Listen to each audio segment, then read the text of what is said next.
Du coup, une fois que nous en avons terminé avec ces petits aspects techniques, nous allons vous présenter brièvement madame, Anne Philippon, que nous remercions pour sa participation et sa présence aujourd'hui. Agrégée d'histoire-géographie, Anne Philippon a enseigné durant 8 ans au micro-lycée de Sénart, où elle s'est retrouvée pleinement confrontée à la problématique de la motivation des élèves. Elle s'est formée et elle a cherché à expérimenter les différentes théories issues de la recherche avec ses élèves du micro-lycée dans un premier temps, puis dans ses différents collèges d'affectation, notamment ainsi se forger une solide expérience de terrain, expérience qu'elle partage depuis une dizaine d'années sur l'Académie de Créteil en tant que formatrice, expérience qu'elle vient de formaliser dans un ouvrage à apparaître très prochainement.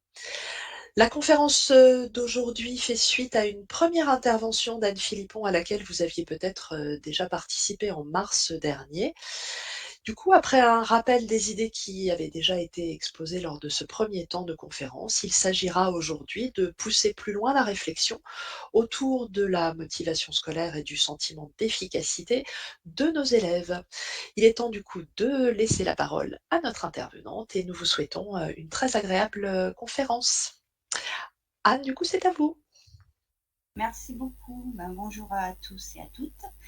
Donc effectivement, j'ai organisé cette conférence en m'appuyant sur ce qui avait déjà été fait au mois de mars, mais pour permettre aussi à ceux qui n'avaient pas assisté de comprendre de quoi il s'agit. Donc c'est un approfondissement, quelques rappels, et on va essayer d'explorer d'autres pistes dans l'idée de comprendre ce qui se passe et surtout d'avoir des leviers, d'avoir des moyens d'agir dans les classes. Donc l'organisation de cette conférence est prévue d'abord en rappelant les spécificités de la motivation scolaire sur lesquelles je ne m'étais pas forcément tellement appesantie la dernière fois, puisque la motivation scolaire, c'est pas tout à fait la motivation en général. Il y a un cadre scolaire qui contraint et qui rend donc cette motivation un peu particulière. Et du coup, je vais développer encore une fois le sentiment d'efficacité personnelle parce que c'est quand même un élément clé, mais avec des moyens d'action un peu différents de ce que j'avais présenté au préalable. L'idée, ça va être d'agir pour soutenir ce sentiment d'efficacité personnelle en modifiant la conception de l'intelligence, on verra comment. On abordera rapidement les autres facteurs intrinsèques de la motivation scolaire et j'ai choisi de développer les actions qu'on peut mener pour soutenir le sentiment d'autodétermination. Donc voilà en gros le plan de ce qu'on va voir aujourd'hui. Donc il y aura un temps de questions-réponses. Alors on a mis 30 minutes, mais bon, c'est toujours un peu difficile d'évaluer exactement la durée de la conférence, donc je vais m'ajuster au mieux. Alors, première question quand même essentielle, qu'est-ce qu'un élève motivé? Pendant longtemps, moi j'ai lu sur des bulletins et j'ai écrit aussi élève motivé, élève peu motivé, doit se motiver. Avant de m'intéresser vraiment à cette question, de découvrir les théories motivationnelles et de comprendre ce qu'il y avait derrière la motivation. En fait, ce mot simple, il mérite d'être un peu décortiqué pour comprendre ce qui se cache derrière la spécificité de la motivation scolaire. Donc pour illustrer ça, quelques images, parmi lesquelles vous retrouverez peut-être des élèves qui semblent motivés, d'autres moins motivés. Donc on va juste, pour réfléchir un peu à cette question, revoir ces différents points en essayant d'ouvrir un petit peu les perspectives. Donc voilà, première photo, bon, qui date. On voit, c'est en noir et blanc, c'est un cadre scolaire qu'on ne connaît plus. Ces élèves sont-ils motivés? Alors si on regarde bien, les signes extérieurs, on les voit, ils ont l'air concentrés sur leur travail. Donc on pourrait se dire, on ne sait pas trop ce qu'ils sont en train de faire, mais voilà, peut-être que ça ressemble à des élèves motivés, qu'on aimerait voir nos élèves avec cette posture-là quand on leur demande de faire un travail. Il y en a un que j'aime bien, là, je ne sais pas si vous voyez mon petit point. Oui. Donc il y en a un là qui a l'air de bien s'amuser, il rigole. Alors est-ce que c'est parce qu'il est en train d'écrire quelque chose qui l'amuse? Est-ce qu'il a du plaisir à faire ce qu'il est en train de faire? Ou bien peut-être il pense juste à autre chose et il copie la leçon, mais en fait, il n'est pas vraiment au travail. Donc déjà, on voit que des élèves qui peuvent paraître motivés, on n'est pas dans leur tête. Donc, qu'est-ce qu'ils sont en train de faire? On n'en sait rien. Donc, c'est déjà une façon de voir la motivation différente. Autre contexte, des élèves dans une salle de classe qui sont dans une autre posture que la précédente. Ils sont souriants, ils ont l'air de prendre plaisir à faire le travail qu'on leur a demandé de faire, ils ont de quoi écrire. Donc on pourrait se dire, c'est peut-être ça l'élève idéal, il est en train de faire peut-être un exercice de mathématiques, les autres regardent, ils vont interagir. Bref, les petits élèves motivés de rêve. Mais en fait, peut-être que juste ils sont contents d'être ensemble et qu'ils apprennent pas grand-chose. Donc là encore, on ne sait pas trop s'ils sont motivés scolairement. Alors celui-là, c'est un autre exemple.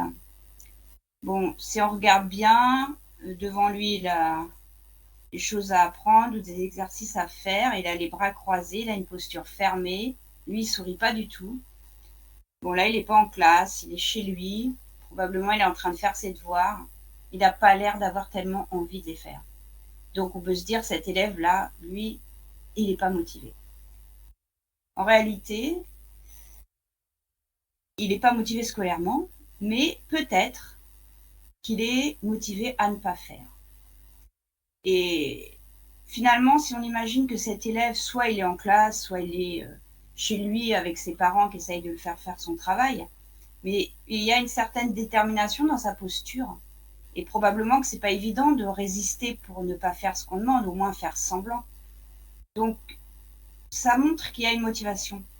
Et si on regarde, c'est ce que j'aimerais aborder, c'est la façon de regarder la motivation scolaire, de regarder les élèves qui, scolairement, n'ont pas l'air motivés, peut-être comme des élèves motivés à ne pas faire. Il y a plein de raisons d'être motivés à ne pas faire. Je ne vais pas forcément les développer là, mais parfois, certains élèves ont de bonnes raisons en fait de ne pas vouloir s'y mettre. Ça peut être parce qu'ils pensent qu'ils sont incompétents et que s'y mettre, ça va mettre en valeur leur incompétence. Ça peut être aussi un élève à qui on répète dans la famille, nous, de toute façon, on est nul en maths.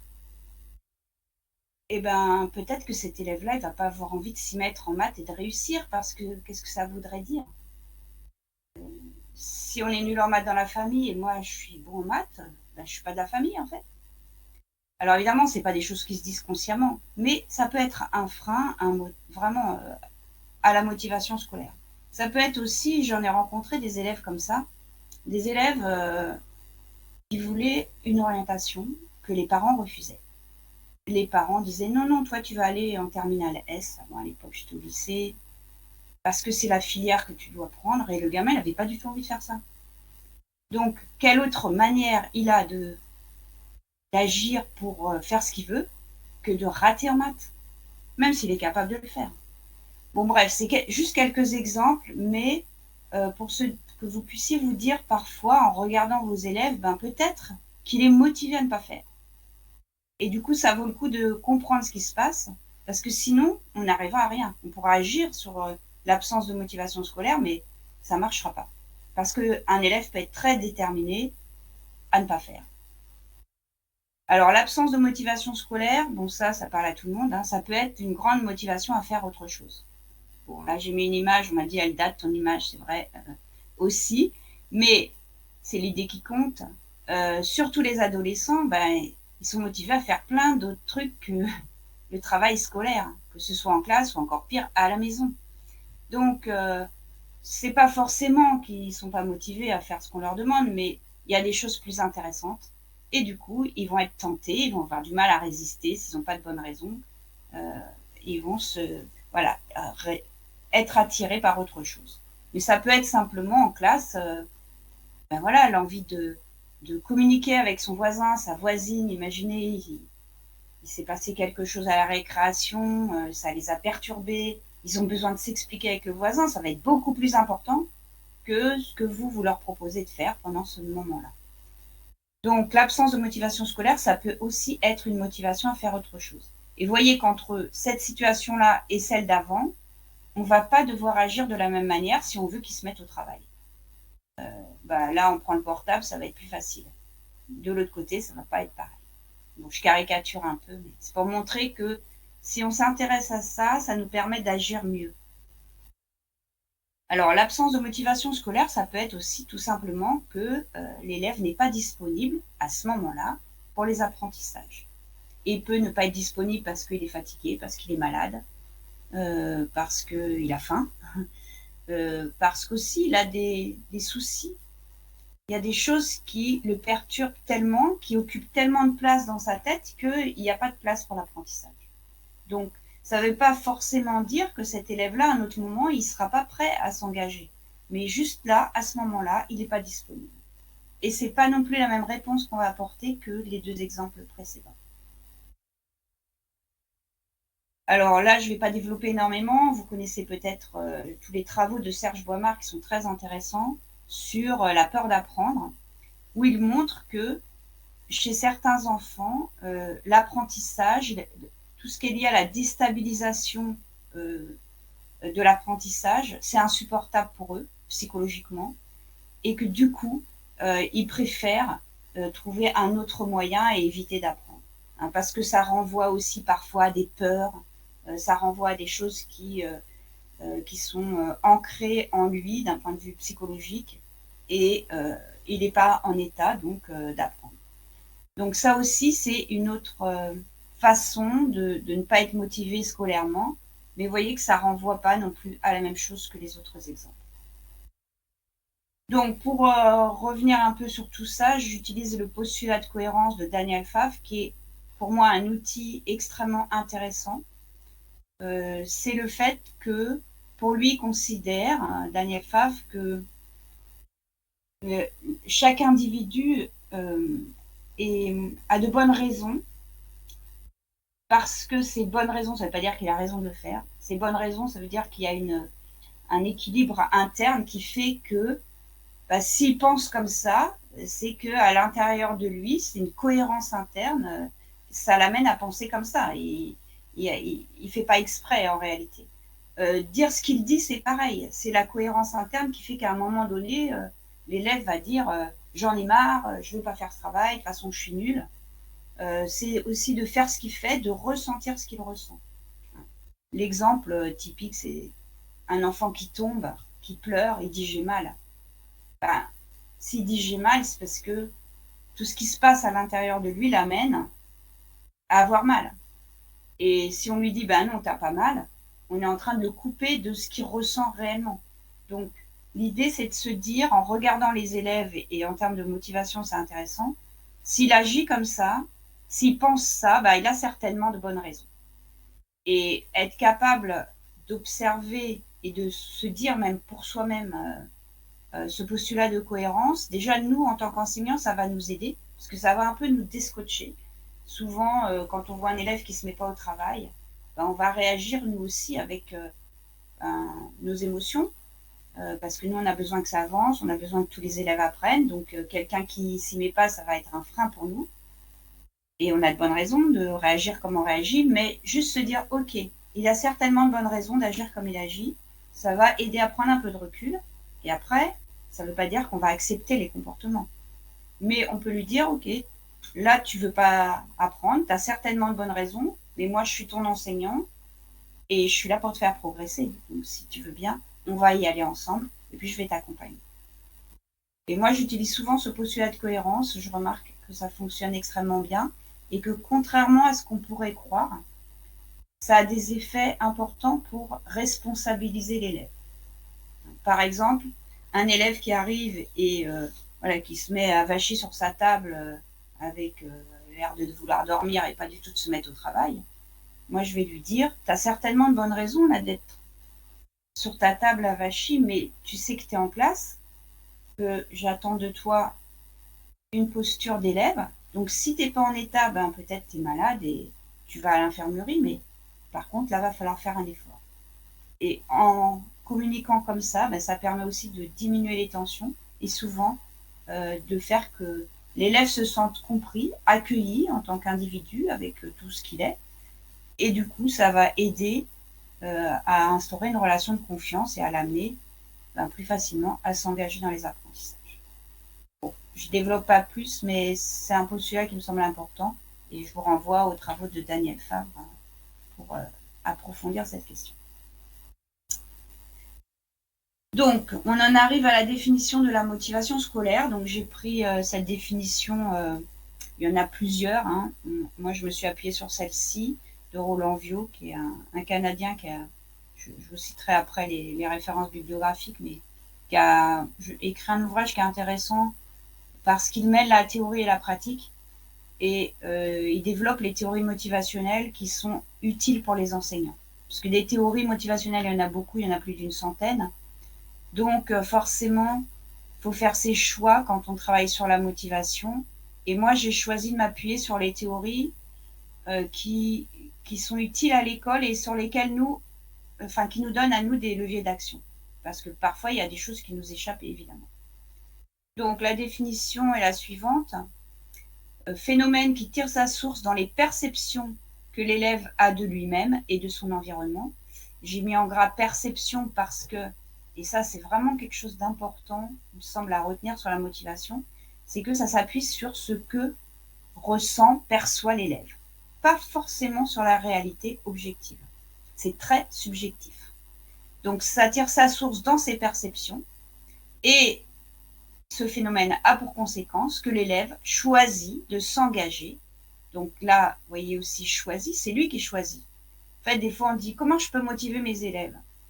Ben je peux pas. Parce que c'est lui qui va agir.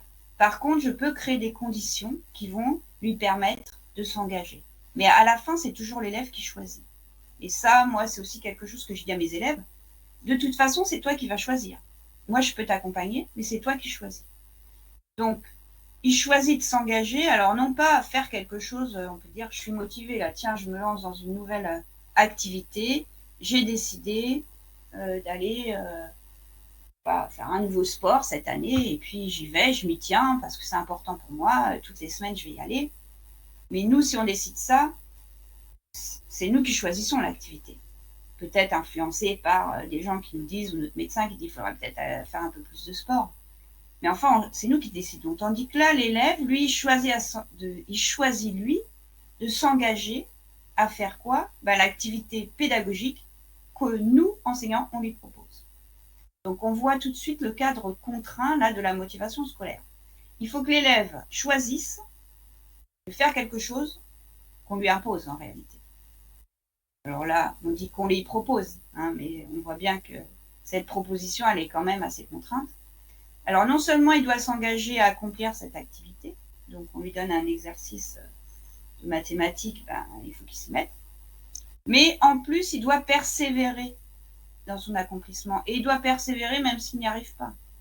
Et en général, il y a forcément un moment où il ne va pas réussir, parce que apprendre, c'est ça. Apprendre, c'est faire des choses qu'on ne sait pas déjà faire. Donc nécessairement, au début, on ne sait pas le faire. Mais la motivation scolaire, c'est persévérer.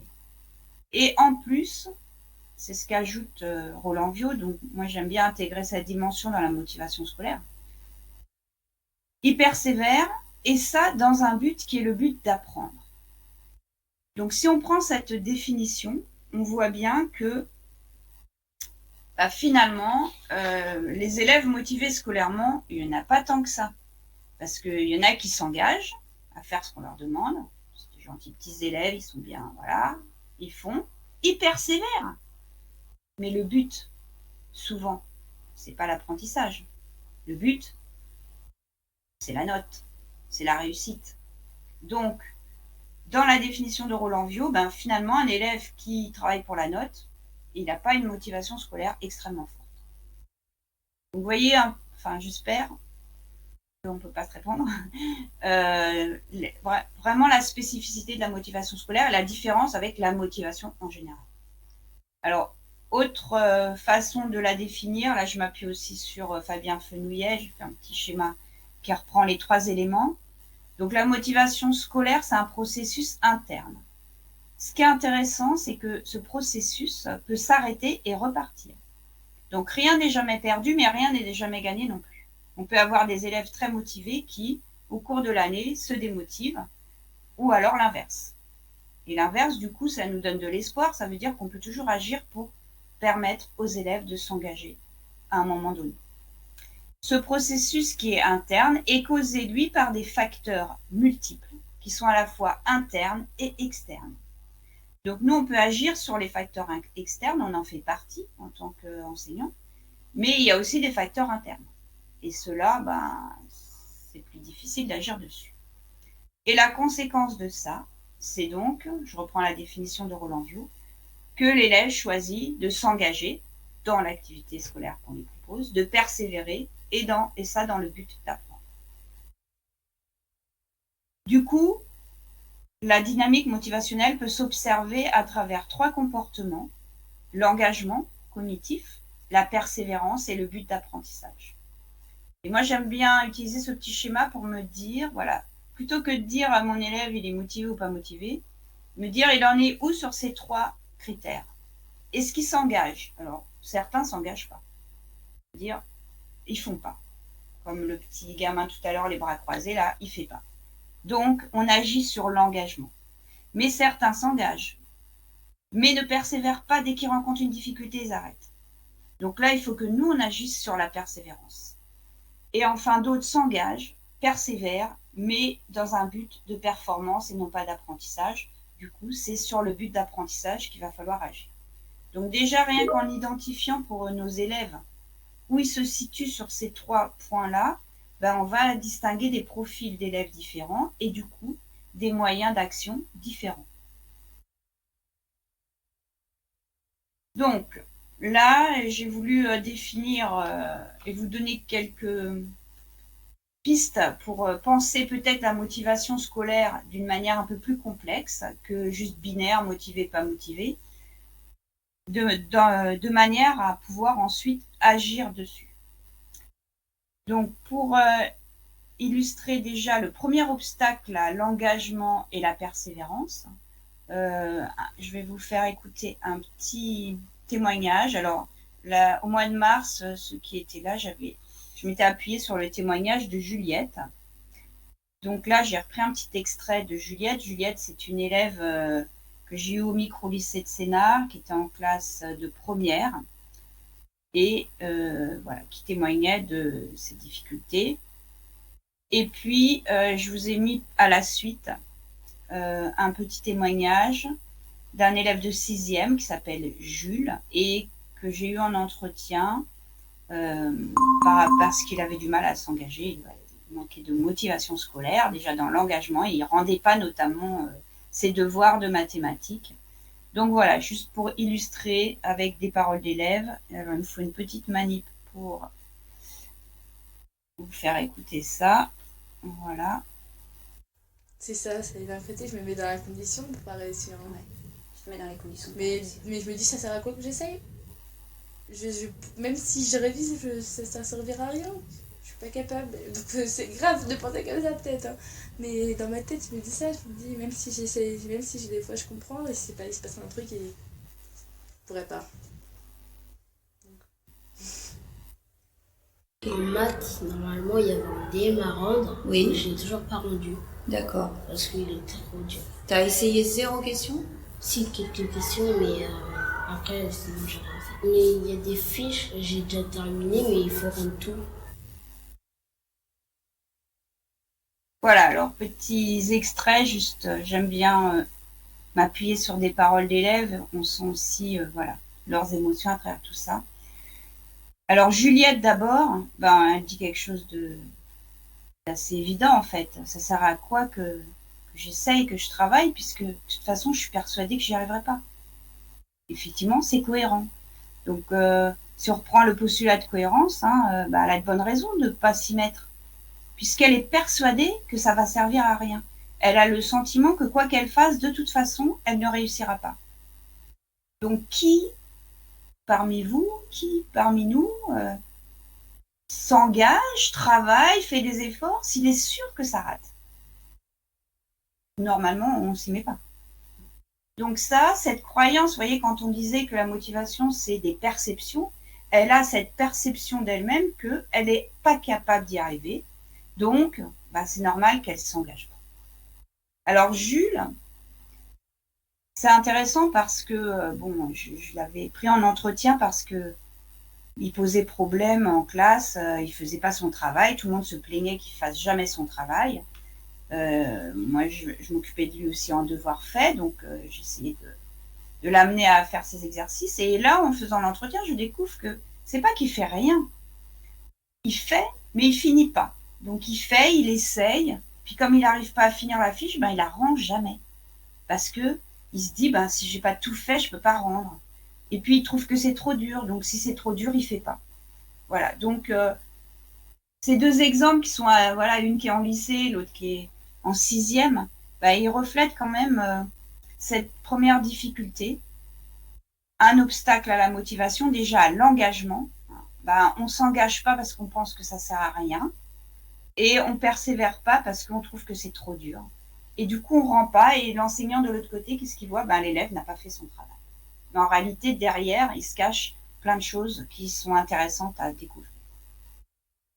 Donc, je reviens un petit peu, la dernière fois, j'avais montré comment les outils que j'utilisais pour faire émerger justement ce que les élèves pensaient, la façon dont ils se sentaient au moment des évaluations.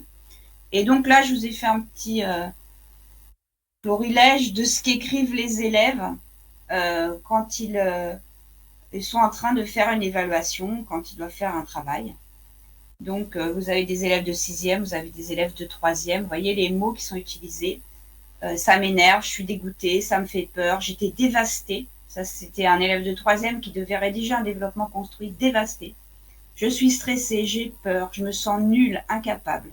Je me sens mal, très mal. Donc, je ne sais pas si on mesure finalement l'intensité des émotions que peuvent ressentir les élèves, des émotions désagréables, que peuvent ressentir les élèves quand ils doivent persévérer malgré les difficultés. Et rien que pour ça, moi, je trouve que c'est intéressant de leur poser la question tout simplement, parce que ça nous permet de nous rendre compte que des élèves qu'on croyait peut-être indifférents, peu volontaires, c'est juste qu'ils sont dans une situation émotionnelle extrêmement difficile à supporter. Et ça, c'est inhérent à l'apprentissage. Donc, comment on fait pour que l'élève persévère malgré tout ça? Parce qu'effectivement, ils ont envie d'arrêter, ils ont envie d'abandonner face à ça. La bonne raison, c'est qu'ils veulent arrêter de vivre cette émotion désagréable. Alors, je reprends, ça c'est ce que j'avais déjà présenté, la courbe d'apprentissage de Daniel Favre. Donc, je ne vais pas développer énormément, mais je la rappelle quand même parce que c'est un outil, je trouve, extrêmement précieux et simple à utiliser. Donc, le registre émotionnel est soit agréable vers le haut, soit désagréable. Et on a ici la ligne du temps qui passe. Donc, l'apprentissage, c'est ça, c'est passer de cette phase où on ne sait pas, mais on ne sait pas qu'on ne sait pas parce qu'on n'a pas essayé d'apprendre, avec le moment de l'apprentissage où on va se rendre compte qu'on ne sait pas. Je ne sais pas et je sais que je ne sais pas. Alors moi, j'ai rajouté pas encore pour montrer qu'on est vraiment dans une dynamique où c'est une étape, c'est pas un moment précis. Comme le montre la courbe, c'est une étape. Et apprendre, c'est ça. Apprendre, c'est accepter d'aller sur ce chemin-là pour arriver à ce qu'on appelle le moment de compétence consciente. Là, on est dans l'incompétence consciente. Je sais et je sais que je sais. Et là, quand on est ici, on éprouve du plaisir. Et quand on est là, on éprouve des sentiments plutôt désagréables. Alors, ce qu'il y a, c'est que pour certains élèves, la courbe, elle peut descendre très très bas. Quand on dit j'étais dévastée, mal, très mal, on est là. Puis certains peuvent dire, bon, c'est un peu désagréable. Je me rends compte que je ne sais pas, mais j'ai confiance, je sais que ça va aller et que je vais passer là. Voilà. Bon, Daniel Favre montre qu'au bout d'un moment, l'apprentissage, c'est bon, on n'éprouve plus de plaisir à maîtriser quelque chose parce que on a acquis la compétence. Mais le problème avec l'apprentissage, c'est qu'on va recommencer à apprendre autre chose. Et en fait, les élèves, on passe leur temps à les mettre dans cette situation d'apprentissage où ils vont avoir une émotion désagréable pour éprouver un sentiment agréable. Et puis, une fois qu'ils savent, on recommence sur quelque chose de nouveau et de plus difficile. Donc, apprendre, c'est ça. C'est passer par toutes ces étapes, toutes ces émotions. Et du coup, la motivation scolaire, ça veut dire être d'accord, accepter de passer par cette phase-là pour arriver là-haut. Donc ça vaut la peine de l'expliquer aux élèves. Déjà, si on veut qu'ils acceptent ces émotions désagréables, il faut leur expliquer. Et puis, c'est aussi accepter que quand ils sont là, on évite de les évaluer et de mettre une note qui va compter dans la moyenne. Parce que si on leur dit « Ok, c'est normal de ne pas savoir, allez, tu as 2 sur 20 », finalement, on n'est plus très cohérent. Donc, le sentiment d'efficacité personnelle, je reviens là-dessus, c'est un concept qui a été défini par Albert Bandura. C'est la confiance qu'on a dans ses capacités d'apprentissage. C'est une croyance, parce que ça peut être très différent de la réalité. On peut croire qu'on sait et on ne sait pas, et à l'inverse, croire qu'on ne sait pas alors qu'on sait. On est sur des perceptions. Et c'est lié à une activité spécifique, c'est-à-dire qu'on peut avoir un sentiment d'efficacité personnelle très positif pour faire de l'algèbre et très négatif pour faire de la géométrie. On peut avoir un sentiment d'efficacité personnelle très positif pour répondre à l'oral en histoire géo et se sentir incompétent pour apprendre des dates, par exemple. Voilà, donc ça, ce qui est intéressant, c'est que ce sentiment d'efficacité personnelle, c'est lui qui va nous mener soit à l'action, soit à l'inaction. Et quand on dit « je me sens incapable », on a un sentiment d'efficacité personnelle négatif et du coup, c'est logique de ne pas agir. Donc, pour que l'élève s'engage scolairement, il faut que son sentiment d'efficacité personnelle soit positif. C'est ce qui va le mener à l'action. J'avais déjà développé les actions qu'on pouvait faire pour développer un sentiment d'efficacité personnelle positif la dernière fois. Et je vais l'illustrer là. Donc là, on va voir quelques aspects. On ne va pas voir la même chose que la dernière fois. Hein.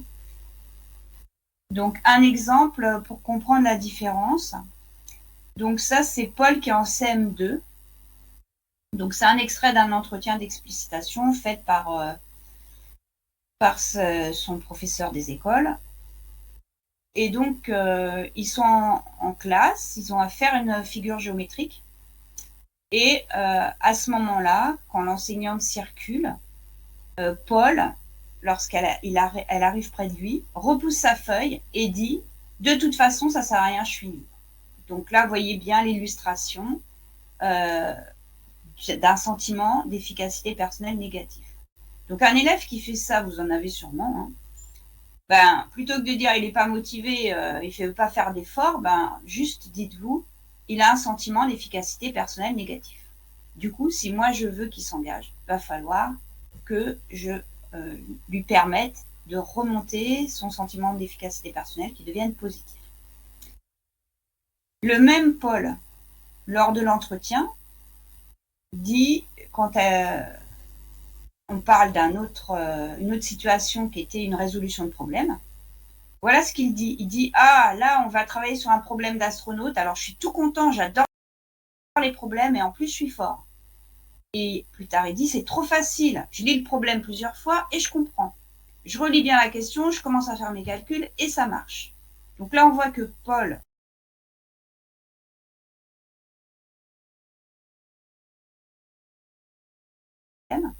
mais là, il se sent compétent.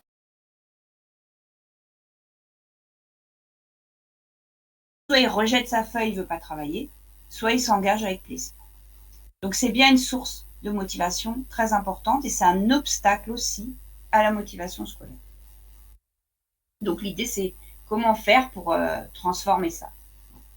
Donc comment agir pour soutenir ou améliorer le sentiment d'efficacité personnelle. La dernière fois, j'ai montré que utiliser la courbe d'apprentissage, c'est important. Faire réussir l'élève. Mais il faut le faire réussir aussi, il faut qu'il prenne conscience de ce qu'il a fait.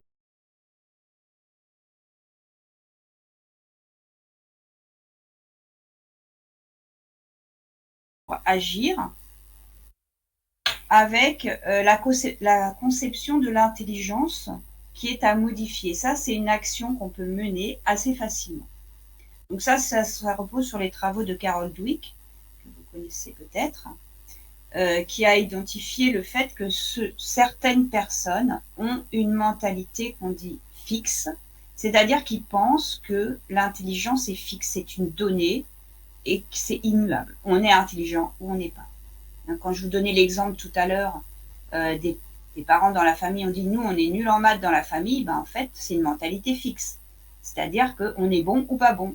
Et du coup il n'y a plus rien à faire. Si on n'est pas bon, c'est pour la vie. Et là, alors je vous ai traduit parce que c'est difficile à lire, mais c'est une élève qui dit je laisse tomber, ça m'énerve. Là, on est dans une mentalité fixe, je n'y arrive pas et du coup, j'arrête. Certaines personnes, donc certains élèves, ont au contraire une conception de l'intelligence différente. Ils considèrent que l'intelligence est en développement. On parle de mentalité en développement. Donc, là, on voit un élève qui a écrit à la fin de l'évaluation « Comment tu te sens à la fin ?» Je me sens bien, même si je sais que j'ai fait des erreurs, mais si on ne les fait pas, on n'apprendra pas. En effet, donc là, on voit bien que l'élève accepte l'erreur, ne laisse pas tomber, parce que sa conception de l'intelligence, c'est que l'intelligence se développe et que les erreurs font partie de l'apprentissage. Donc l'idée, ça va être de se dire, il faudrait que tous mes élèves adoptent une mentalité de développement par rapport à l'intelligence. Donc peut-être qu'il va falloir modifier leur conception de l'intelligence en fonction de comment elle est. Donc pour cela, il y a plusieurs façons de faire. Je vais aborder ces éléments. Donc pour moi, c'est des outils que vous pouvez mettre en place. Expliciter la plasticité cérébrale. Il ne s'agit pas de faire un cours de sciences, quoique ce soit possible, mais bien d'aborder cette question-là, on va voir comment. Aborder l'apprentissage comme un processus, résultat d'erreurs, de tâtonnements qui demande des efforts. Et du coup, la courbe de l'apprentissage permet d'illustrer ça. Et si on l'utilise régulièrement, ça finit par devenir quelque chose de normal pour les élèves. Développer la métacognition, je donnerai quelques exemples aussi. Et veiller au feedback donné. Bon, là, c'est juste un petit point de vigilance. Je ne vais pas développer énormément les feedbacks, mais parfois, on fait tout ça. Et puis, quand un élève fait quelque chose, on dit « Ah, qu'est-ce que tu es doué ?» Ça part d'une bonne intention. On a de bonnes raisons de dire ça. Mais sauf que quand on dit « tu es doué », ça sous-entend que tout le monde ne l'est pas. Et ça sous-entend que on n'est pas forcément doué pour tout. Et que si on réussit, c'est par douance. Donc, du coup, on renforce cette idée d'une mentalité fixe et non pas d'une mentalité en développement.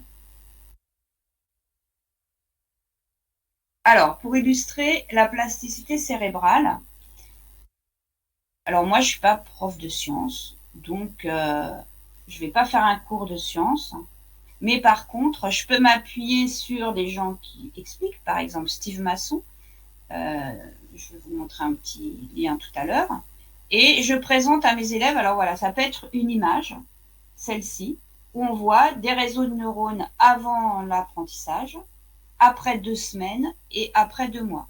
Et là, on dit juste, qu'est-ce qui s'est passé? Qu'est-ce que vous voyez? Ils voient simplement qu'il y a des choses nouvelles qui sont apparues. Et là, on leur dit, voilà, c'est ce qui se passe dans votre cerveau quand vous apprenez. Du coup, rien que de montrer cette image, ça permet aux élèves de visualiser ce qui se passe dans leur cerveau et de se dire, ah, mais mon cerveau, en fait, il se transforme. Il n'est pas immuable, il n'est pas fixe. Alors, je montre aux élèves aussi en début d'année, ça ne me prend pas longtemps. Ça, c'est une vidéo de 4 minutes. Moi, je vais vous en montrer un petit extrait, si j'arrive à me débrouiller avec ça. Hop. Vous aurez le lien et après, je vous montrerai un autre lien aussi. Vous pouvez faire vos propres petits montages. Voilà.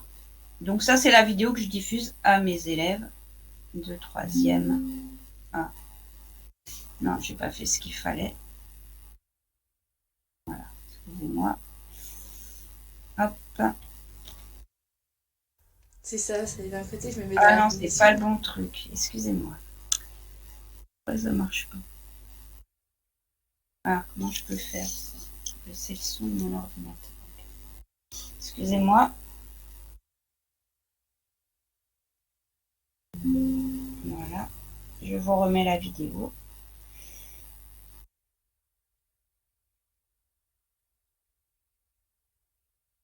Ça demande un petit peu de temps.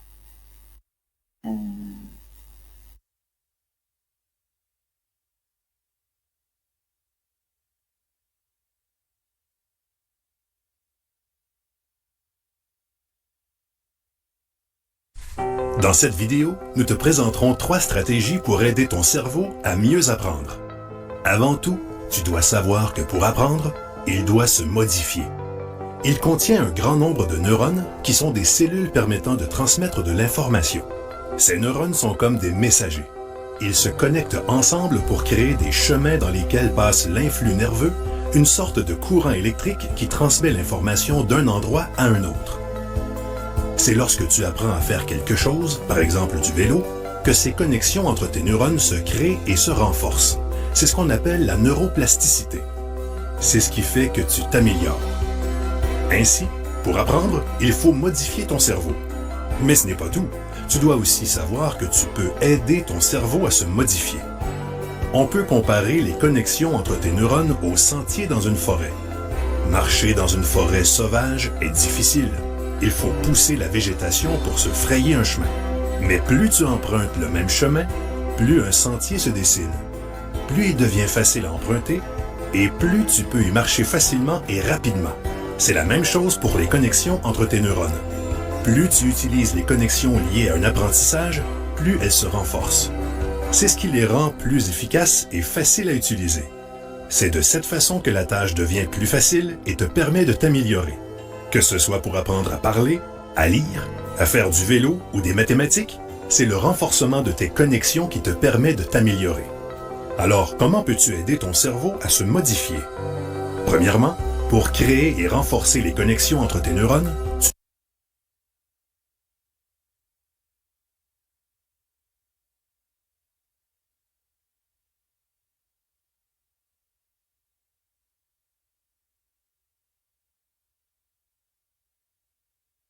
la 3e stratégie est de croire que tu es capable de réussir.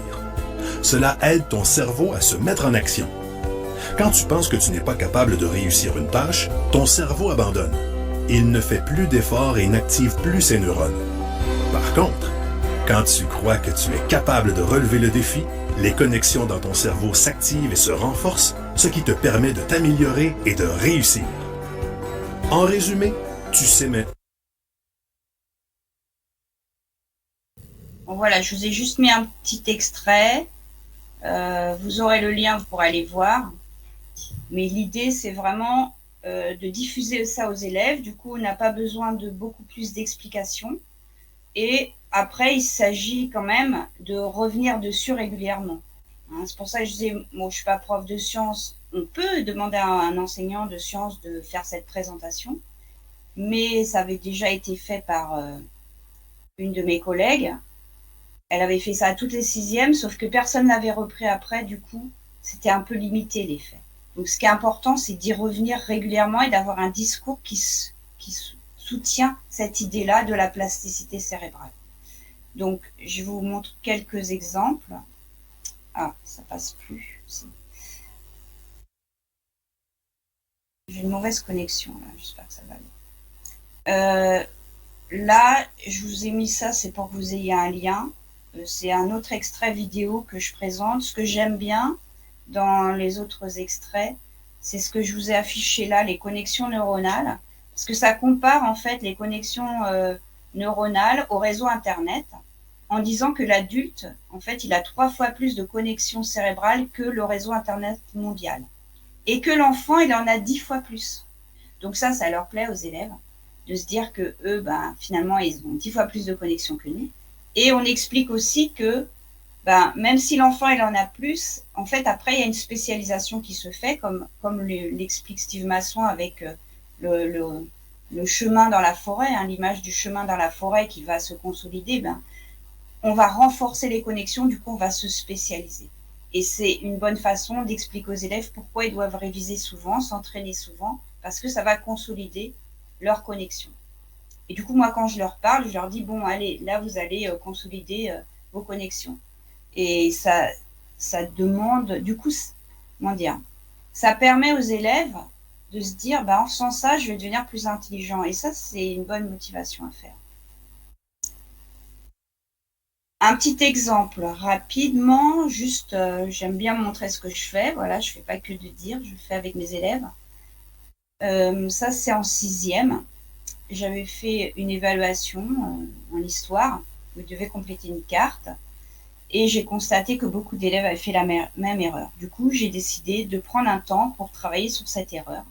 Et en même temps, ça renforce cette idée de connexion, de plasticité cérébrale. Donc, vous voyez, j'ai appelé ça, là, c'est ce que je leur montre. Hein. C'est exactement le diaporama que je leur montre. Correction de l'évaluation, une belle erreur pour apprendre. Donc, je leur dis, chouette, on a fait, voilà, vous avez fait beaucoup, avez fait la même erreur. Donc, déjà, ça permet de dire, c'est pas que toi, t'es pas nul, vous êtes nombreux à avoir fait ça. Et on va réfléchir à comment fonctionne le cerveau. Donc, je reprends deux exercices réalisés par les élèves, un qui est juste, l'autre qui n'est pas juste, et je leur demande laquelle, de comparer les deux cartes et de dire laquelle est la plus juste. Sachant que beaucoup d'élèves avaient fait la même erreur, c'est-à-dire ce qui est sur la première carte. Ils devaient représenter les trajets d'émigration des hommes dans la préhistoire. Donc, ils avaient bien retenu qu'ils partaient d'Afrique, ils allaient en Asie et en Amérique, sauf que, vu les planisphères qu'ils ont l'habitude de voir, ils oublient que la Terre est ronde. Du coup, quand ils arrivent en haut de l'Asie, vous voyez ce qu'ils ont fait, ils sont revenus en Amérique du Nord sans penser que la Terre est ronde. Et il y a un ou deux élèves qui avaient eu cette bonne compréhension et qui avaient été capables de représenter ça. Donc, là, une fois ils ont dit laquelle était la bonne, souvent ils ont encore fait l'erreur, donc on explique pourquoi il y en a une qui est plus juste que l'autre et qu'il y en a une qui ne va pas. Et je leur demande de chercher l'origine de cette erreur. Et ils vont du coup comprendre que comme ils ont l'habitude de voir toujours un planisphère identique, moi en classe j'avais donné pour faire cette carte une projection polaire, donc du coup ils n'avaient pas à se poser la question, ce qui était une erreur de ma part, mais c'est pas grave, je m'en suis servi aussi. Et du coup ils comprennent que leur cerveau, il avait fait une connexion qui n'était pas bonne. Et j'illustre ça. Voilà, je dis, votre cerveau, il a prédit la bonne réponse. Il a dit, voilà, ça va d'ici à là. Il y a une erreur. Comme là, on vient de corriger l'erreur, votre cerveau, il se rend compte que ça, c'est faux. Il va donc trouver un autre chemin. Et du coup, il y a un nouveau réseau qui est construit. J'ai appris. Et merci l'erreur. Et après, je leur demande, est-ce que votre cerveau a corrigé l'erreur? Puis on va revenir dessus. Et là, du coup, ils vont se rendre compte qu'ils sont capables de faire. Donc, ça permet à la fois d'apprendre de ses erreurs et de corriger la conception qu'on a d'un cerveau fixe en se rendant compte, en reprenant, là j'ai repris les mêmes images qu'il y avait dans la vidéo en fait, pour faire le lien avec ce qu'on avait déjà vu avant.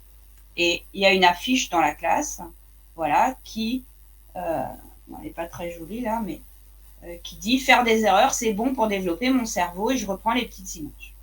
Bon, ça c'est à faire régulièrement parce que si on le fait une fois, on va pas...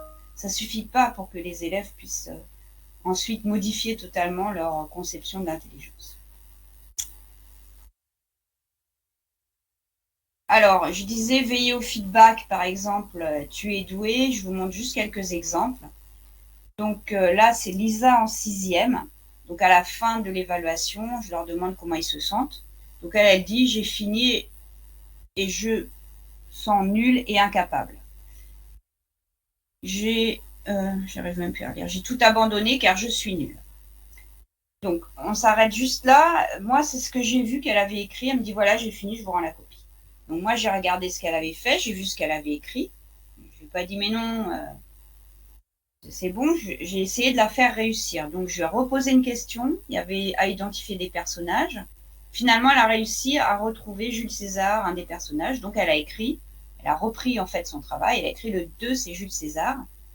Ce qui m'arrangeait bien parce que ça m'a permis de voir qu'elle avait réussi quelque chose et de lui montrer « tu as réussi quelque chose ». Donc, ce que je lui ai écrit en commentaire, « tu n'es pas nul, tu es capable de répondre à certaines questions ». Je ne dis pas « tu es très doué ». Tu as du mal à mémoriser et comme tu te crois incapable, ton cerveau n'essaye pas. Donc, je réutilise ce qu'on a appris du cerveau, c'est-à-dire que si le cerveau se croit incapable, il ne va pas essayer, comme c'était dit dans la vidéo de Steve Masson. Donc, ça me permet de continuer là à essayer de changer son état d'esprit. Un autre exemple, c'était en 5e, c'était un travail de groupe. Et les élèves m'appellent pour me demander de valider quelque chose. Donc, je dis oui, c'est la bonne réponse. Et à ce moment-là, il y en a un qui dit ah ben moi, je suis intelligent, moi, je suis intelligent. Et lui, il dit non, non, pas moi, moi, je suis pas intelligent. Donc, à ce moment-là, je suis intervenue et je lui ai dit mais si, tu es comme tout le monde. Tout le monde a des neurones dans son cerveau. qui se connectent quand on apprend. Donc là encore, je réutilise ce qu'on a vu pour dire c'est ça l'intelligence. Un autre en troisième qui dit je suis doué, je lui dis non, tu as utilisé la bonne stratégie. Donc c'est important de veiller à ce que tous nos feedbacks soient en accord avec ce que j'ai présenté avant, c'est-à-dire la plasticité cérébrale. J'avance un peu. Alors juste, je vous remets ça parce que je trouve que j'aime bien utiliser cette formule. Et comme on parle des feedbacks, voilà. Lorsque l'élève n'y arrive pas, souvent c'est désagréable et ça l'énerve. Et Steve Masson, il dit, pour décrire ce moment de frustration, il dit « Ce que tu ressens là, c'est la sensation de ton cerveau qui se développe. » Et du coup, j'aime bien utiliser cette expression parce que ça rend beaucoup plus acceptable ce côté agréable qu'on peut ressentir quand on n'y arrive pas. Parce que là, on imagine le cerveau qui est en train de multiplier les connexions et du coup, voilà, c'est plus facile à accepter. Donc, c'est un petit outil de feedback qu'on peut utiliser. Donc, la courbe d'apprentissage, je vais passer vite parce que je l'ai déjà fait, mais juste pour rappeler, permettre à l'élève de se situer sur cette courbe, c'est là aussi lui rappeler la plasticité cérébrale. Donc, on voit quelques exemples d'élèves.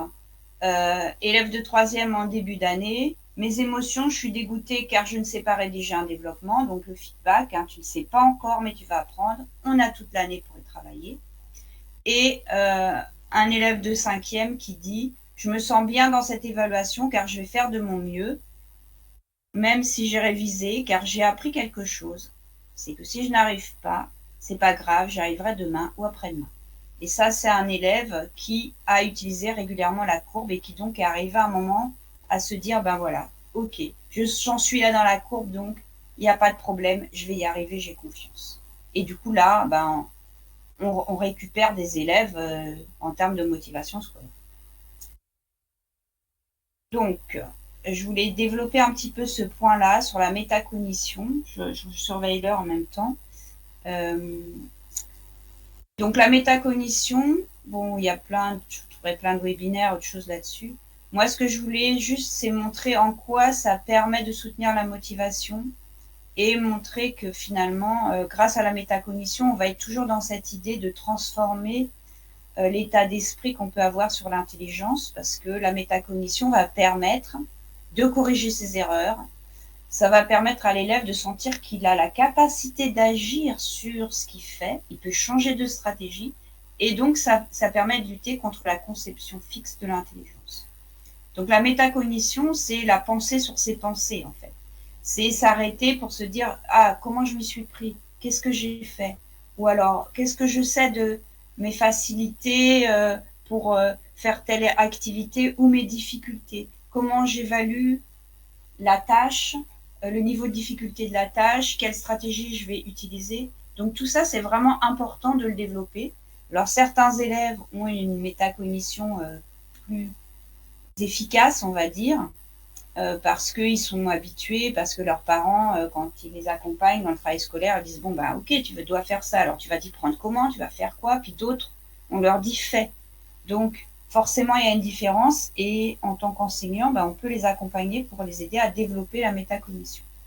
Donc là aussi, je voulais vous montrer, alors pour illustrer, oui c'est ça, rapidement, toujours Paul qu'on a vu tout à l'heure. J'ai mis CE1 tout à l'heure, il était en CM, mais c'est le même élève.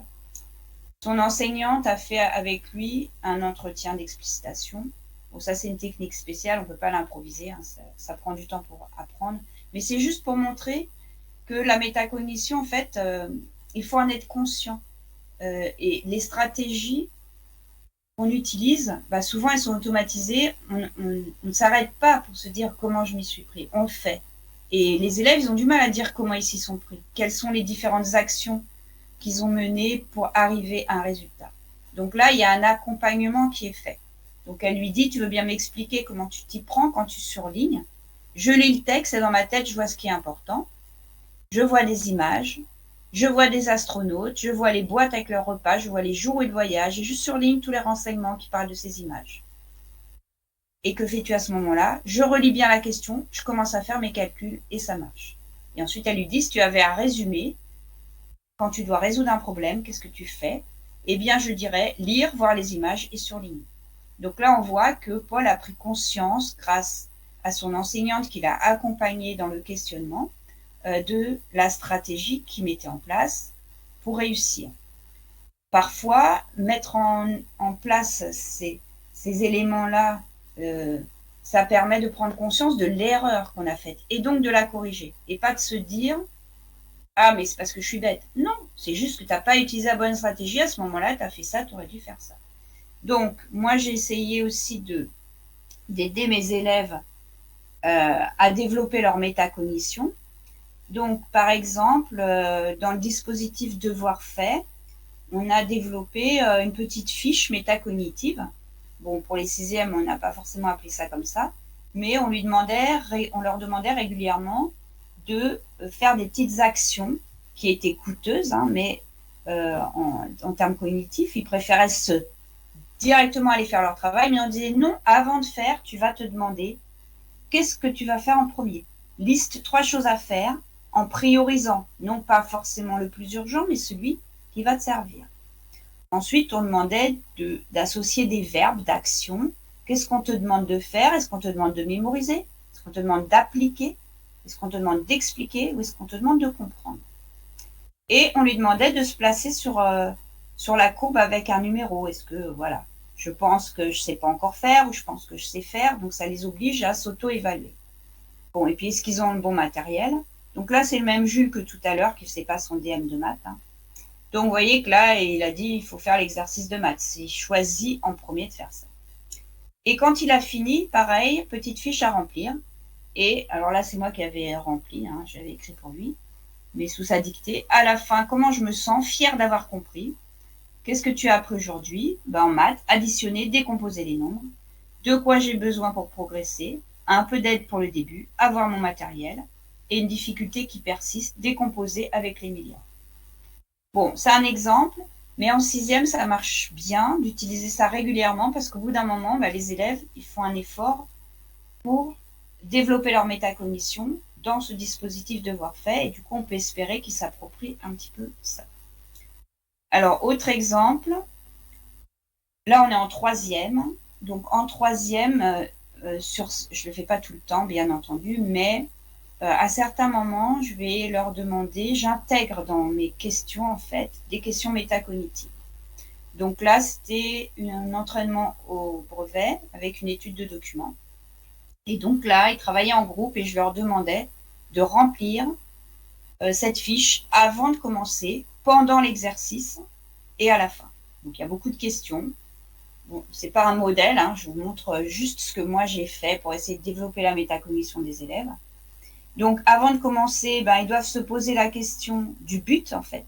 Qu'est-ce que cet exercice va me permettre d'apprendre en termes de connaissances et de compétences? De quoi avez-vous besoin pour réussir cet exercice? Donc, ils sont obligés de planifier, d'organiser un petit peu à l'avance. Et ils doivent estimer le niveau de difficulté et leur ressenti. Donc, ils devaient se placer sur ces curseurs. Est-ce que je pense que c'est facile ou difficile?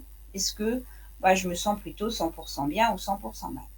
Ce qui est intéressant, c'est que si les élèves considèrent que c'est facile, ils vont moins s'engager cognitivement.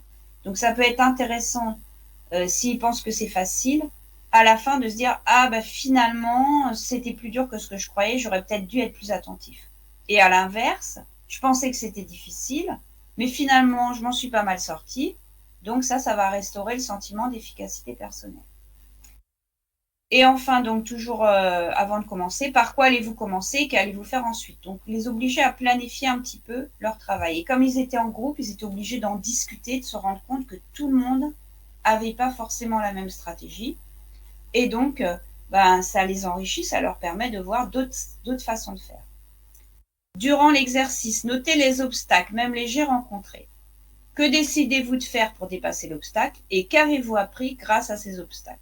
Donc là, on est bien dans l'idée que l'erreur permet d'apprendre et qu'ils vont peut-être rencontrer des obstacles, c'est probable, mais ça va les aider à trouver d'autres stratégies et du coup, ils vont progresser. Et à la fin de l'activité, qu'avez-vous appris? Bon, ça, c'est une question récurrente pour la métacognition. Les buts d'apprentissage sont-ils atteints? Que devez-vous faire pour être prêt sur ce type d'exercice pour le brevet? et replacez-vous sur les indicateurs. Donc, c'est là où ils vont comparer l'avant, l'après.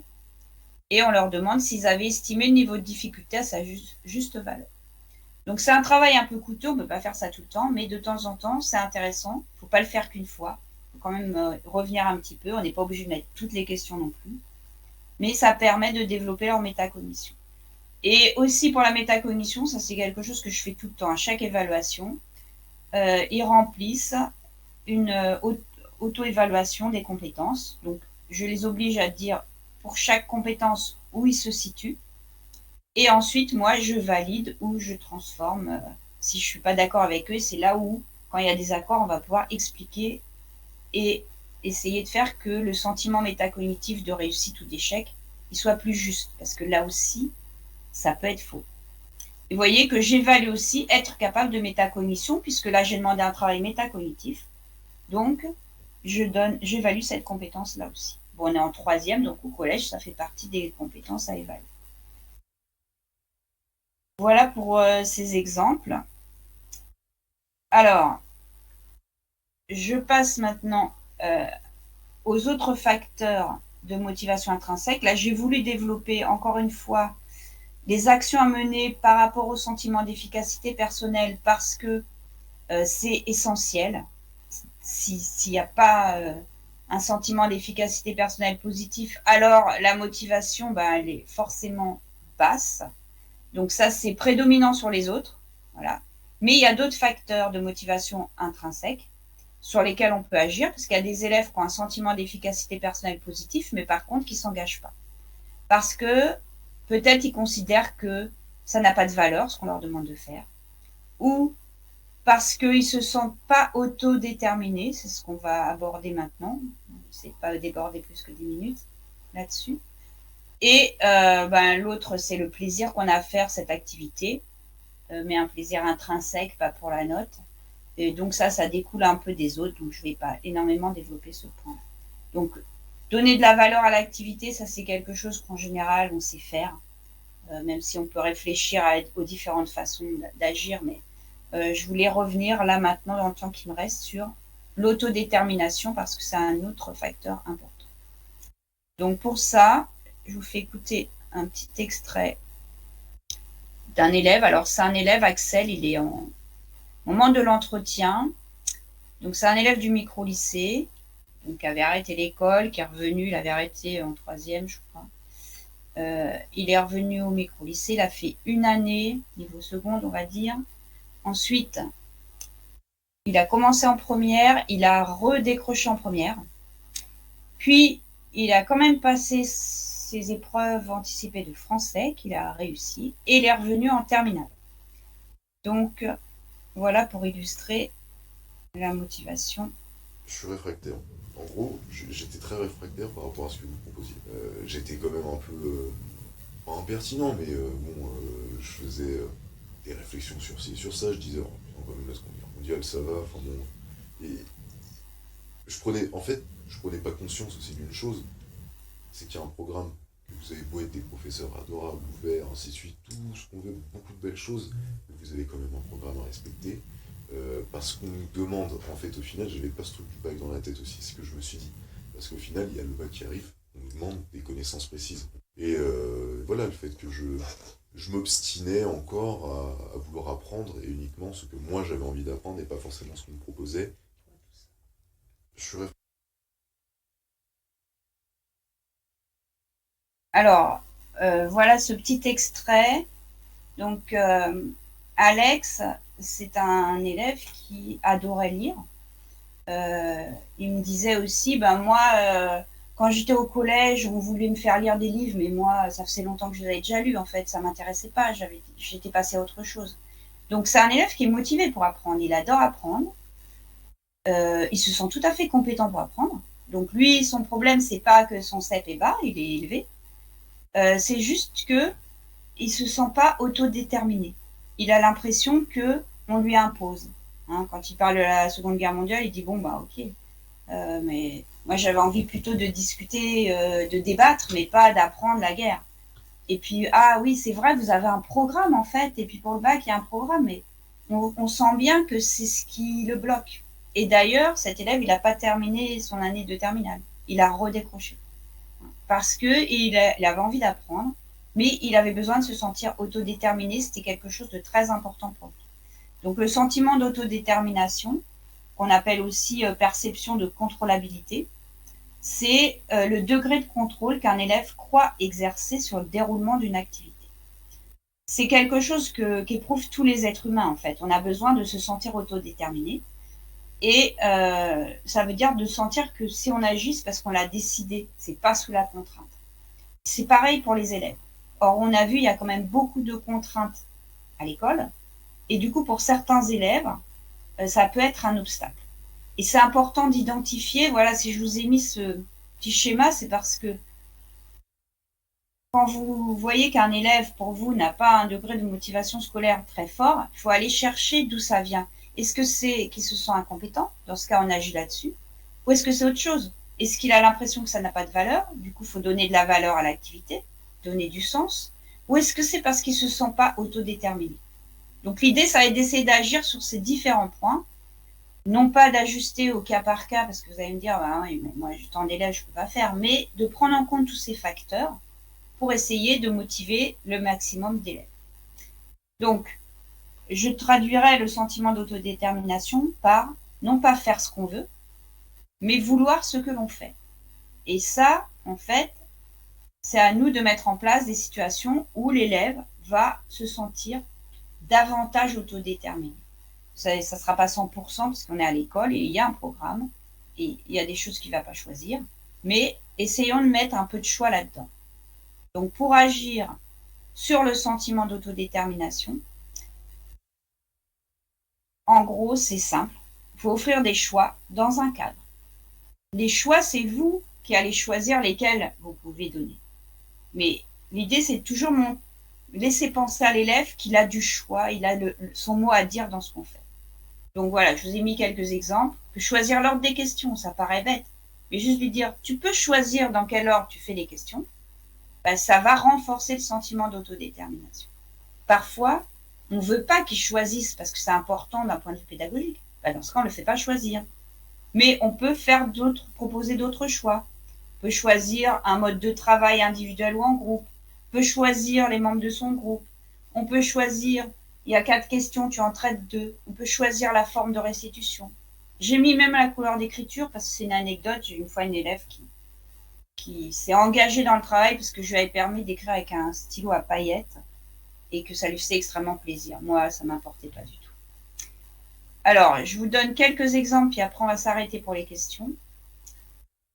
Un exemple en espagnol de ma collègue Christelle Moulinier. Elle a proposé du choix aux élèves et elle leur a demandé pourquoi tu as choisi ça. Donc, c'était intéressant de voir les réponses. Donc, il y avait une évaluation. Elle leur a fait choisir entre 2 sujets. Soit ils devaient rédiger un texte à partir d'une question, soit il y avait une image, ils devaient décrire l'image. En fait, c'était les mêmes compétences qu'elle travaillait. Donc, pour elle, peu importe. C'est juste qu'elle s'est donné la peine de choisir 2 supports différents. Mais les élèves, ils se sont plus engagés parce qu'ils avaient du choix. Et voyez ce que dit un élève, j'ai choisi le 1 car j'ai trouvé plus facile de décrire les images. Donc là, on joue sur le sentiment d'efficacité personnelle. Ils se sentent plus compétents là-dessus, et ben vas-y. J'ai plus d'inspiration avec l'aide d'un dessin. Et je ne suis pas très fou de rédaction. Je ne voulais pas me pénaliser. Voilà. Et l'autre qui dit, j'ai choisi le sujet 2 car il me paraissait moins simple que les autres. Et ça aussi, c'est intéressant. Lui, il n'a pas envie de choisir un truc facile. Donc, il a un sentiment d'efficacité personnelle élevé. Ben voilà, ça lui va. Je l'ai aussi choisi car on avait déjà analysé la composition en classe. Donc, j'avais des choses à dire. Voilà. Ensuite, un autre exemple, elle leur fait apprendre un poème. C'est sur les couleurs et il y a plusieurs strophes. Et donc, elle leur demande, alors attendez, ça me gêne, je n'arrive pas à tout lire, pourquoi ils ont choisi. Donc il y en a une parce qu'elle avait l'air plus simple et l'autre parce que le violet et le rouge sont mes couleurs préférées. Vous voyez, on est sur du subjectif, mais peu importe. Les élèves ont du choix, ils ont le sentiment qu'ils sont autodéterminés et ça va les engager davantage. Un petit exemple, je vais aller vite. Vous voyez, c'est juste pour dire, en fait, on favorise une perception. un sentiment. Là, ils ont à faire une biographie en histoire. Donc, j'ai insisté, travail individuel ou par groupe, tu choisis. Choisis un des personnages dans la liste. En fait, je donne une liste restreinte. Mais eux, ils se disent, ah super, je peux choisir. Choisir les informations de sa biographie qui vous semblent intéressantes pour répondre à la question suivante. En réalité, là, il n'y a aucun choix, hein, c'est un travail. Mais le fait que je mets choisir, ça renforce le sentiment, la perception d'autodétermination. Et enfin, choisir la forme de restitution. Voilà, après, présentation orale, il n'y a pas de choix. Les critères d'évaluation, il n'y a pas de choix. Voilà, c'est juste quelques exemples pour vous donner l'idée, voilà, à vous après de construire avec ce que vous faites habituellement. Alors là, je ne vais pas le développer parce que j'ai plus le temps, mais juste pour vous dire que cette démarche, bon, vous trouverez, là je vous ai mis un lien aussi, vous connaissez peut-être la démarche de travail en groupe puzzle, bah ça c'est une démarche intéressante pour favoriser à la fois le sentiment d'efficacité personnelle et le sentiment d'autodétermination. Mais je ne développe pas, et là non plus, parce que j'ai plus le temps. Juste un petit tableau pour récapituler des choses à retenir. Ça c'est Roland Viau qui dit ça, la motivation scolaire est une responsabilité partagée. C'est pas 100% l'élève, c'est pas 100% le prof, c'est un mélange des deux. Et je trouve que c'est bien de s'en rappeler. Voilà, et puis là, bah, vous pourrez lire les différents éléments. Vous avez ensuite quelques liens et ouvrages de base. Voilà, et puis voilà, on a fini. Voilà, je m'arrête là, comme ça il nous reste un quart d'heure de questions. Parfait, merci beaucoup Anne. On a eu beaucoup de questions autour de la dynamique motivationnelle, donc du coup on va répertorier un petit peu ces questions. L'un des auditeurs de la conférence nous dit parfois la note est bien une source de motivation et d'engagement, et pour certains élèves, la note est même l'unique source de motivation. Comment les aider dans ce cas-là à s'engager autrement ? Alors, effectivement, c'est une source de motivation, une motivation extrinsèque. Et plus on va leur donner des éléments de motivation extrinsèque, donc plus on va les noter, plus les parents vont dire bah, si tu n'as pas telle note, ceci, tu dois avoir telle note. Plus l'élève va être dans ce système-là, et moins il va réussir à garder sa motivation intrinsèque. Donc c'est important d'avoir déjà conscience de ça. Ça dépend où on se situe. Si vous êtes... et puis aussi, si on est en terminale, par exemple, bah, effectivement, la note, c'est une source de motivation énorme, et c'est normal.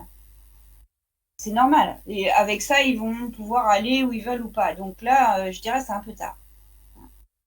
Et par contre, comment on peut faire ? Alors, moi déjà, j'ai plusieurs façons de faire, mais quand je peux, je ne note pas. Et je passe mon temps à expliquer, alors j'évalue par compétence, ce qui me permet de... Il y a des gens qui disent c'est pareil. Non, c'est pas pareil, parce que dans une note, il y a plein de choses. Et du coup, quand on découpe en compétences, c'est plus intéressant, parce que même si l'élève il va chercher à avoir la compétence la plus élevée possible, on va pouvoir différencier et l'ajuster. Et en fait, l'idée, c'est vraiment, par exemple, d'utiliser tout ce qui est autour de la plasticité cérébrale pour donner le plaisir de développer son cerveau. Parce que ça, c'est quand même un attrait fort.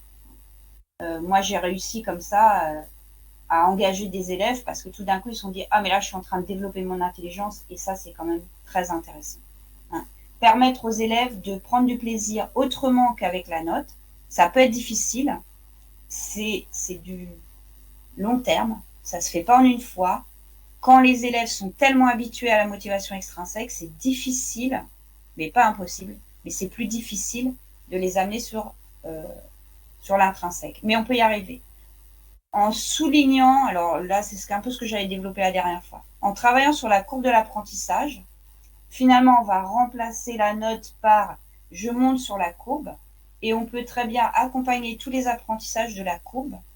Il me semble que j'avais montré la dernière fois un exemple utilisé par ma collègue Christelle Vexio en mathématiques au lycée.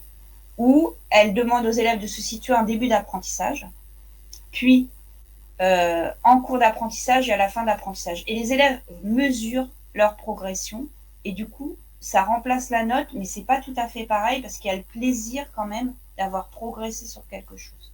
Je sais pas si je réponds suffisamment à la question, il me faudrait plus de temps, mais il y a peut-être d'autres questions. Oui, tout à fait. Je laisse Cassia pour la... Merci. Alors, une question suivante. Donc, les difficultés de comportement ne sont-ils pas un moyen de masquer les émotions désagréables face aux difficultés d'apprendre? Ah bah si, bah c'est sûr. Et là, postulat de cohérence, hein. C'est-à-dire que l'élève qui se comporte en perturbant la classe, c'est souvent une façon de préserver son estime de lui-même en existant et en montrant pas ses difficultés. Et d'autre part, il a besoin, l'élève qui est en échec, il a besoin d'être reconnu. Donc, perturber la classe, c'est une façon d'avoir de la reconnaissance. Donc ça, c'est sûr.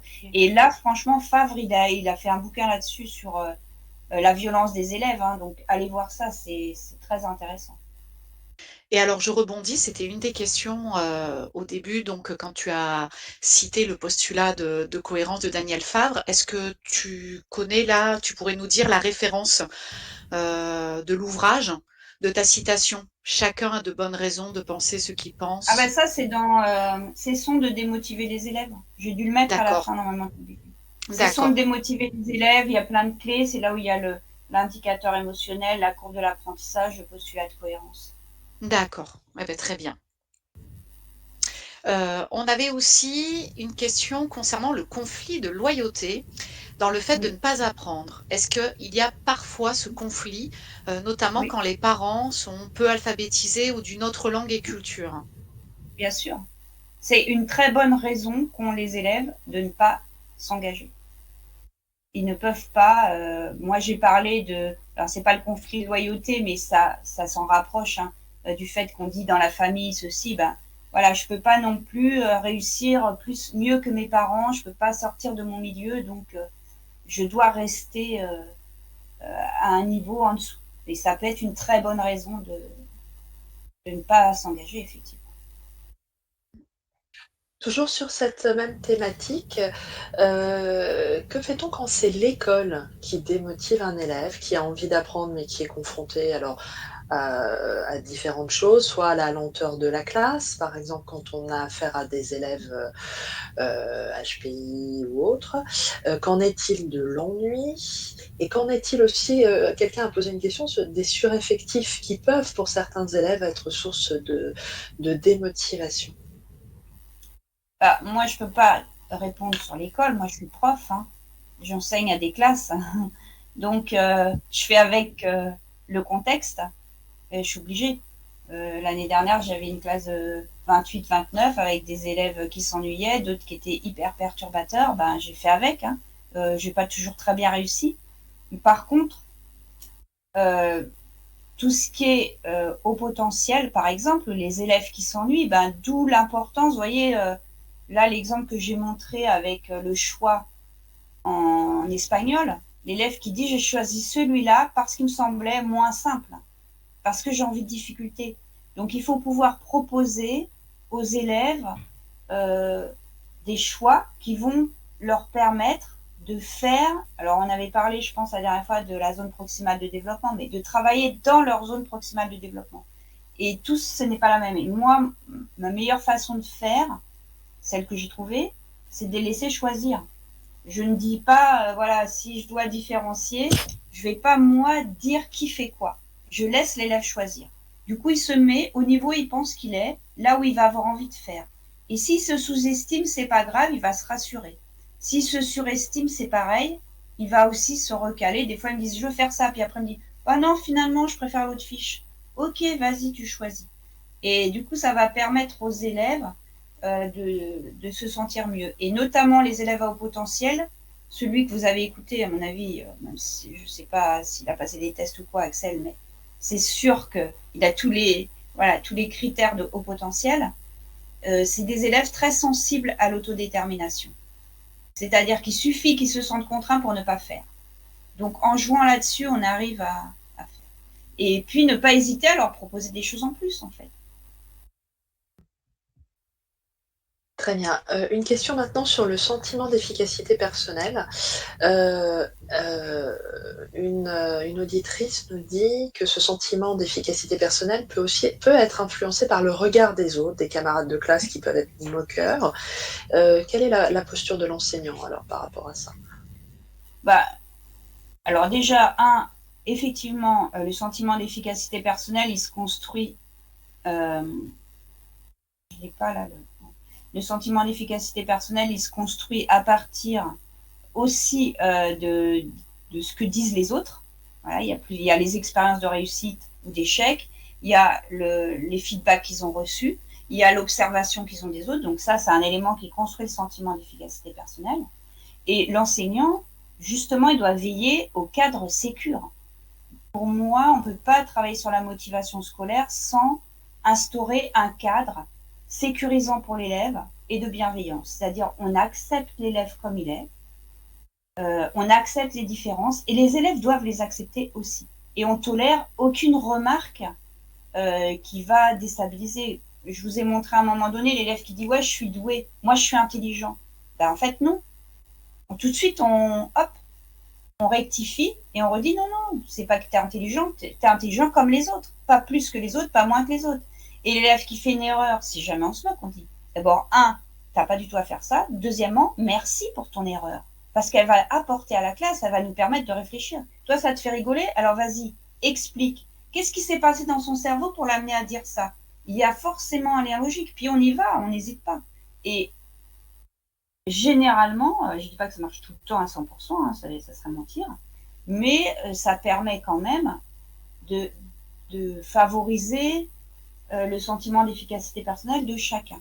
Et moi, surtout, ce que je fais, c'est que dès qu'il y a un élève que j'identifie avec un sentiment d'efficacité fragile, bon, je fais des questionnaires, etc., pour identifier, et puis même, des fois, on l'entend, et ben, dès qu'il est en réussite, je le mets en valeur, non pas je surévalue pas la réussite, mais je montre à tout le monde qu'il a réussi. Du coup, ça va favoriser son bien-être, en fait, et le fait qu'il se sente reconnu.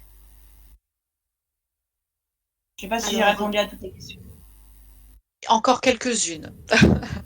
Alors, non, mais je veux dire, là, dans celle qui a été posée, je vais peut-être oublier un truc. Moi, je dis, Béatrice, tu confirmes que c'est bon, Okay. Donc là, on est sur la thématique de la métacognition.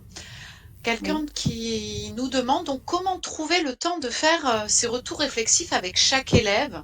Alors on est d'accord, pas tous les élèves, mais est-ce que ces échanges avec l'élève doivent se faire sans la présence des autres élèves pour qu'ils se sentent plus à l'aise? Et donc comment trouver ce temps? Alors moi, la question du temps, déjà, je réponds, ça dépend de votre objectif. C'est-à-dire que parfois, notre objectif, c'est de préparer les élèves à un examen et qui en a pris beaucoup de temps. Et dans ce cas-là, on y va, on fonce. D'autres fois, on a comme objectif qu'ils ne soient pas découragés. C'est-à-dire, quand on a des élèves en 6e ou en seconde, si on est au lycée, le premier objectif, c'est qu'ils s'engagent. Donc, si c'est ça notre objectif, on va mettre en place ce qu'il faut pour que ça marche. Et ce n'est pas du temps perdu, c'est du temps gagné. Mais on accepte de le prendre. Mais tout dépend des choix qu'on fait en réalité. Et d'autre part, moi, il y a plein de temps. Alors, vous avez vu là l'exemple avec l'entretien d'un élève. Bon, là, ça s'est fait. Elle a été voir l'élève, elle a fait l'entretien avec lui tout seul. Mais c'est une instite, elle a ses élèves tout le temps. Enfin, voilà. La plupart du temps, et puis moi, j'ai fait des entretiens aussi parce que j'étais au micro-lycée, aussi je suis en devoir fait, mais quand j'ai mis tous mes élèves en classe, je ne fais pas ça.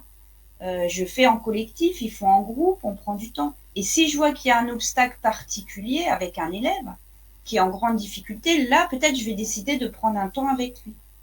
Et peut-être ce temps, ça va être dans la classe pendant que les autres sont en train de faire quelque chose. Si ma gestion de classe le permet. Si j'ai des élèves qui mettent le bazar tout le temps, je ne vais pas pouvoir le faire. Voilà. Mais il y a des temps, par exemple, moi, au collège, là, ce que je fais tout le temps, quand les élèves ont un brevet blanc, je leur rends toujours individuellement. Donc, je prévois 1 ou 2 séances, des fois ça me prend 2 séances, pour que les élèves soient au travail, en groupe. Ils ont des choses à faire où ils n'ont pas besoin de moi, où je leur dis de se débrouiller sans moi, pour que je puisse rendre à chaque élève individuellement son brevet blanc. Et du coup, là, je vais prendre un petit temps avec lui. C'est un choix que je fais. Voilà, parce que je pense que c'est utile. Je rebondis, Anne, parce que tu as mentionné le micro-lycée. Il y avait une question là-dessus, quelqu'un qui se posait la question de savoir quel était le fonctionnement d'un micro-lycée, en fait. Voilà, alors il y a plusieurs fonctionnements parce que c'est spécifique à chaque micro-lycée. Moi, quand j'ai travaillé au micro-lycée, c'était à Lieu-Saint, donc dans le 77. Et c'était le premier micro-lycée. Et donc, il n'y en avait pas d'autres. Et puis après, ça s'est diffusé. Donc, il y a des modèles un peu différents. Hein. En gros, la base, c'est quand même des élèves qui ont arrêté l'école au moins 6 mois, qui font le choix, là aussi, autodétermination, c'est eux qui décident. Ils font le choix de revenir au lycée pour passer un bac, général ou technologique. C'est sur entretien. Donc, l'élève, si on sent qu'il n'a pas envie ou que c'est ses parents, on lui dit t'inquiète pas, on ne te prendra pas. Si tu n'as pas envie, il n'y a pas de problème. Et ensuite, c'est sur profil, hein, les postes, donc c'est des enseignants volontaires. Les effectifs sont petits, et puis en plus, ils sont souvent pas là, donc ça c'est un problème. Hein. Des fois, on a 3 élèves, donc c'est pas très marrant. Mais il y a un accompagnement, un tutorat, enfin voilà. Vous pouvez aller voir, je pense, sur le site des micro-lycées comment ça fonctionne. En tout cas, c'est un bon truc à savoir pour des élèves décrocheurs qui ont arrêté l'école. Voilà, leur conseiller de se rapprocher du micro-lycée près de chez eux. Très bien. Et puis on a maintenant juste 2 petites questions en vrac. À ta connaissance, y a-t-il des recherches sur la motivation des enfants à l'école maternelle? Je sais pas. D'accord. Je sais pas. Je me suis pas penchée pour cette question. Alors, 2 dernières petites questions. Alors non, il y en a un, ça sera l'aspect technique, donc on y reviendra à la fin, mais une question un peu plus personnelle. On nous demande si tu as déjà un titre pour ton ouvrage à venir. Il n'est pas définitif puisque j'attends de signer avec l'éditeur, donc voilà, j'espère signer début octobre, mais tant que c'est pas fait, voilà. Donc ça sera en suspens. Voilà. Alors, une question donc technique que l'on nous a demandé pour récupérer donc le support dans l'espace Canopé. Il faut aller sur votre espace personnel Réseau Canopé, puis aller dans la partie Agenda et formation passée. Et le support sera disponible une fois les margements effectués. Donc, il faudra juste attendre d'ici demain. Voilà, que ceci soit effectué. Mais, écoutez, il est 17h. Béatrice, Anne, nous avons respecté le timing. Merci beaucoup, Anne, voilà, d'avoir partagé, d'avoir pris ce temps avec pour, voilà, avec toutes ces ressources. Nous avons beaucoup de retours, donc on te fera parvenir, hein, de personnes qui te remercient. Merci. Et qui est, voilà, c'est très inspirant pour ce début d'année. J'espère, c'était le but. Voilà. Donc, encore merci. Si Merci tu veux dire, allez, voilà, un dernier mot. Je réussis pas toujours, moi parfois j'y arrive pas, mais ça fait plaisir quand même quand on se rend compte qu'on peut agir sur la motivation scolaire. Et moi, j'ai bien noté, en gros, j'ai stabiloté, j'ai bien aimé cette référence que tu nous as donnée. La motivation scolaire est une responsabilité partagée. Merci pour cette référence. Pas trop se mettre la pression non plus, voilà, c'est ça. Non, bien sûr. Ouais, c'est important. Se dire qu'on peut agir, mais on ne peut pas tout. Parfois, on ne peut pas, mais on aura fait ce qu'on a pu. C'est ça qui est important. Et parfois, l'impact ne sera pas de suite. C'est ça aussi. L'impact aussi. Là, voilà. Merci. Merci. Et merci à vous tous pour avoir suivi cette conférence. On espère que vous avez appris plein de choses et que vous repartez vous aussi extrêmement motivés dans vos classes demain. Merci à tous. Au revoir. Au revoir.